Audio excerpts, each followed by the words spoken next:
Paano nangyari? May ginawa ba kayo? Wala. Yuan? Ikaw, tawag ka. Yuan?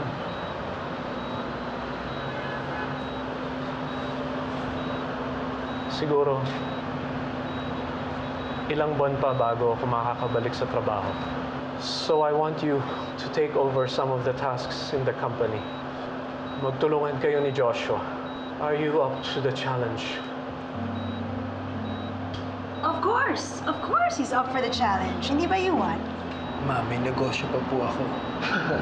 Ang galing, no? Galing-galing mo pretend, kuya. Ito pag gusto mo naman talaga. Iwanan mo na lang kina Ethan. They can manage. Tsaka mas kailangan ka ng papa mo. Yuan, I know you can do it. I have seen what you can do. I know you won't let me down. Yuan, Wochochoni.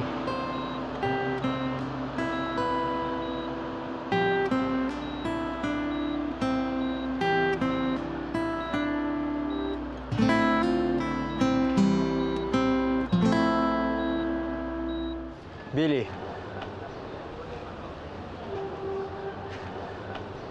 Sir Yuan. Anong ginagawa mo dito?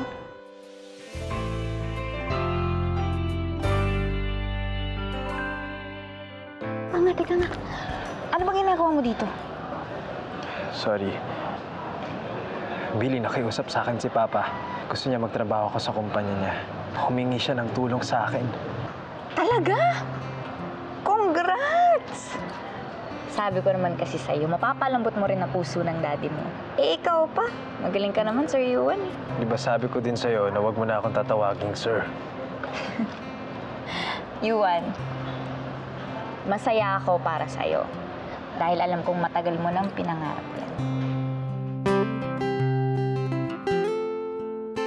Pero Yuan, next time, huwag kang bigla-bigla pupunta dito at mangyayakap. Ayaw mo naman sigurong gawin ko sa'yo yung tinuro mo sa akin. Pag ginawa ka ng ganito, ganitong gawin mo. Iikot mo. Lagay mo yung kamay mo dito. Saka may twist. Paano po ulit? Pwede pong pakigawa sa akin? Naalala mo pa pala. Oo naman. Kamusta nga pala sila Andoy? Pinagsiselos mo ba ako? Te! Nangangamusta lang ako, Yuan. Huwag ka praning. Okay, hindi uso yung selos-selos na yan. Sama ba yun? Hindi. Oh.